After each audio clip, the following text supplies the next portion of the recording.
Nós vamos falar agora da chegada do Fux na segunda turma do STF, né? Porque tá emocionante o negócio, o pessoal lá não tá bonito não, cara. O Gilmar Mendes se sentiu incomodado, deu as boas-vindas ao Fux, criticando o Fux, dizendo que não, que essa turma é contra a Lava Jato, porque nós destruímos esse negócio da justiça autoritária, coisa e tal. O Gilmar Mendes falando isso, você acredita? O Gilmar Mendes, que está querendo calar o Bolsonaro a qualquer custo, que quer tirar o Bolsonaro da cena política a qualquer custo. O Gilmar Mendes dizendo que a segunda turma acabou com o ativismo judicial e não sei o que lá, criticando o Fux lá, né? E teve até reação isso daí. Mas não foi a única coisa, não. Teve também a discussão do Toffoli com o André Mendonça. E isso que é a beleza da coisa, né? O Gilmar Mendes falou grosso, o Toffoli falou grosso, mas a verdade é que a segunda turma agora tem maioria de direita, tem maioria, né, centrada na verdade, tem maioria jurídica e não maioria na narrativa esquerdista. Então tá aqui, ó. O Fux estreou na segunda turma. O Fux estreia na segunda turma do STF em dia de julgamento do golpe na primeira turma. O golpe, vocês sabem, né? Não tem chance nenhuma. A primeira turma decidiu que vai botar mesmo a reputação deles no jogo para tentar salvar o PSDB. Vão mesmo, né, insistir em tirar Bolsonaro da vida política a qualquer custo. Tudo indica que é isso que eles estão fazendo. E aí, agora o Fux foi para a segunda turma. Né? A segunda turma tem um monte de questionamentos nessa história aqui. E parece que o pessoal está incomodado aqui. Olha o Gilmar Mendes aqui. O Gilmar Mendes chegou no dia e falou, olha só, Vossa Excelência passa a integrar um colegiado cuja identidade jurisdicional foi forjada naquilo que o STF tem de mais sensível, a salvaguarda da liberdade.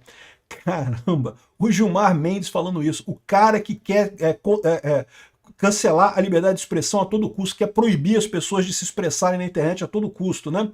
Gilmar mencionou a decisão proferida pela segunda turma que declarou o ex-juiz Sérgio Moro suspeito nos processos envolvendo o então ex-presidente Lula, ou seja, que matou a Lava Jato, né? Foi a segunda turma que matou a Lava Jato, a verdade é essa. A declaração de suspeição do ex-magistrado Sérgio Moro foi mais do que uma simples correção processual, foi o desnudamento de uma metodologia de subversão do sistema acusatório. O processo contra o Lula, que foi um processo que seguiu todo o devido processo legal, que levou 6 anos de investigação, que teve inúmeras delações premiadas, pessoas que devolveram dinheiro para o Estado, devolveram coisas de roubo para o Estado, um monte de provas e tudo mais. Foi julgado na primeira instância, foi julgado na segunda instância, foi julgado na terceira instância, condenado em todas as instâncias.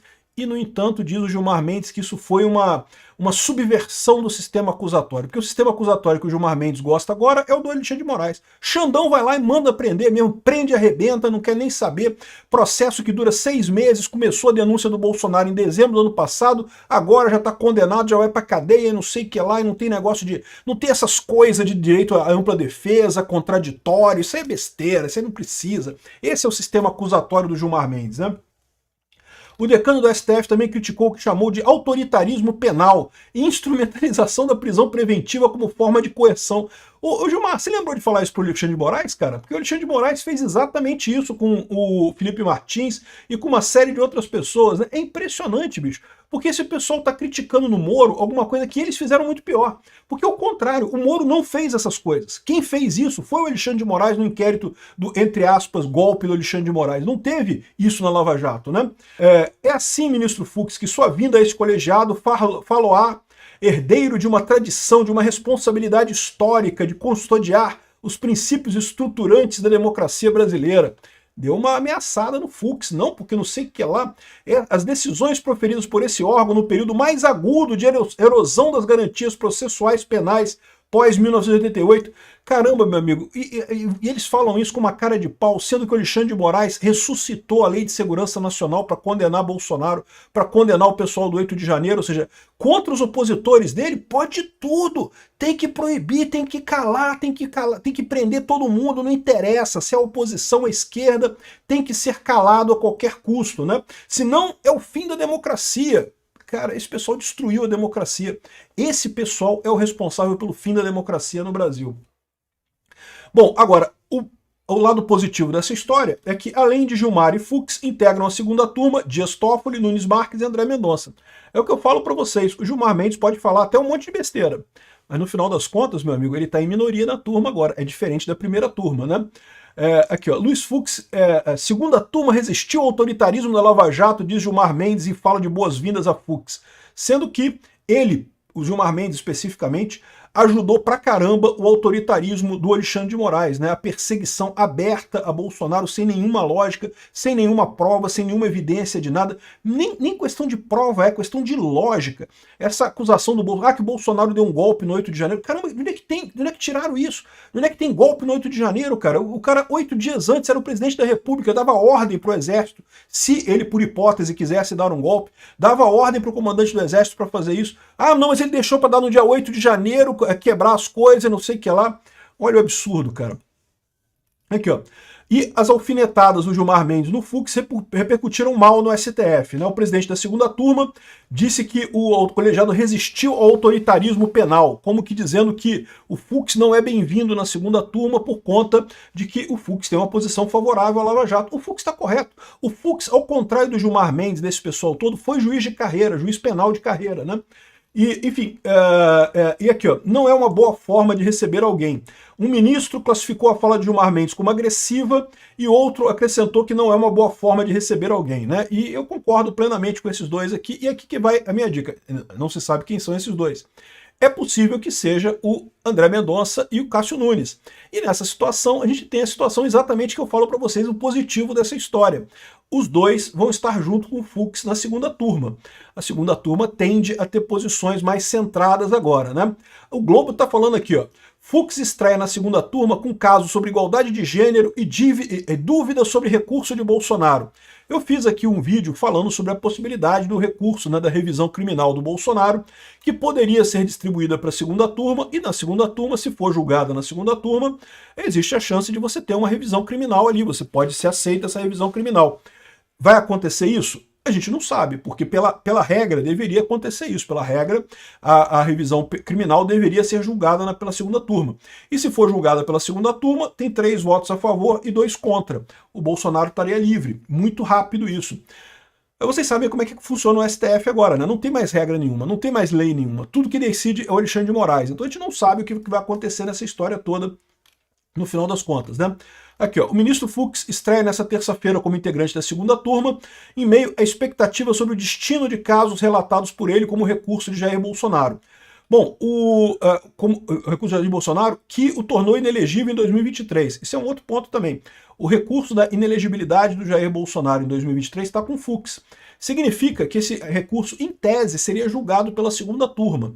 E se for julgado pela segunda turma, você pode ter maioria para absolver o Bolsonaro, né? Ou seja, para tornar ele elegível de novo ano que vem. É verdade que o Bolsonaro, em tese, esse caso agora já não faz mais diferença. Por quê? Porque, em tese, o Bolsonaro já está condenado por um crime, né? Ele não cometeu crime nenhum, mas condenaram ele por um crime inventado na cabeça do Alexandre de Moraes. Então, pela lei da ficha limpa, ele não poderia concorrer ano que vem de qualquer forma. Na verdade, não poderia concorrer meio que nunca mais, né? Porque ele vai ter, são 27 anos de cadeia, então, em tese, ele já vai estar com 90 anos de idade quando acabar essa punição dele, né? Eu não acredito que isso vai acontecer, eu já falei para vocês, isso vai ser revertido muito rápido. Mas, ano que vem, existe possibilidade mesmo dele não conseguir concorrer, né? Então, aqui, ó, Gilmar e Fux têm um histórico de embates públicos e divergências, especialmente em temas ligados ao Lava Jato e à atuação do Ministério Público. Por quê? Porque o Gilmar Mendes é um político, o Fux é um jurista. No caso da Lava Jato, ainda há ações remanescentes na corte, como o caso da construtora Queiroz Galvão e a decisão que anulou os atos da Lava Jato contra o Palocci, confirmada pela segunda turma. Agora pode ter votação de novo, né? O Fux pode influenciar o placar na segunda turma, que tem perfil garantista, dependendo de como se alinhará com os outros recursos, né? Com os outros ministros, né? A ida de Fux para a segunda turma também gera incerteza sobre o destino de um caso envolvendo o Jair Bolsonaro. O ministro é relator do recurso de Bolsonaro sobre a decisão do TSE, que o tornou inelegível por causa da reunião do Palácio do Alvorada. Uma coisa absurda que não tem lógica nenhuma, né? A primeira, na avaliação de auxiliares do Supremo, a primeira turma será o local de decisão sobre o tema, porque já foi estabelecida a competência do colegiado. Não sei não, tá? Porque em tese não foi julgado nada ainda. Então isso deveria ir para a segunda turma, deve seguir com o juiz. Eles estão preocupados com isso, eles não querem isso. Por que esse pessoal não quer isso? Me responde. É porque para pensar, se o Bolsonaro já está proibido de concorrer por conta da lei da ficha limpa, por que eles se importam com isso daí?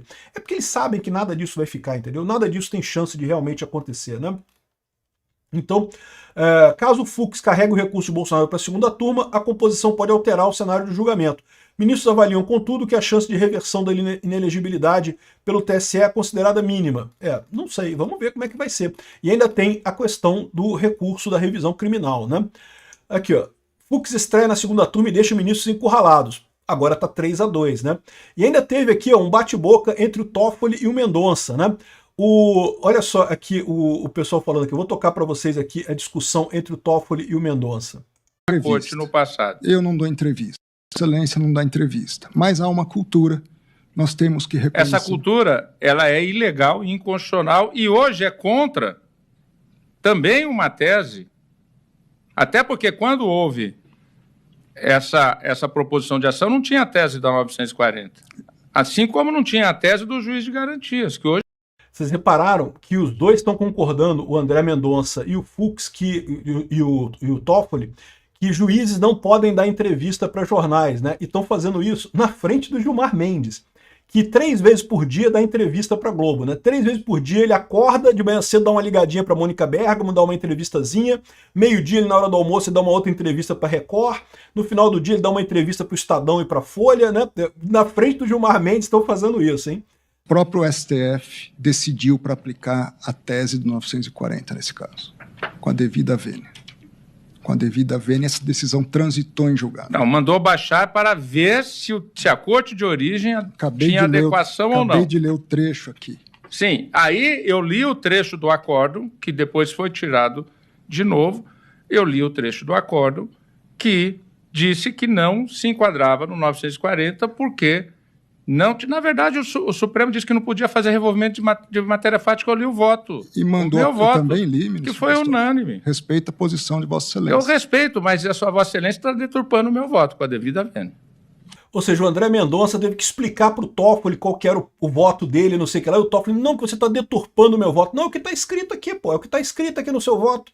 E o Toffoli não se deu por satisfeito. Vai ser divertida a segunda turma, tá? Eu acho que a gente tem possibilidade de coisas divertidas por lá.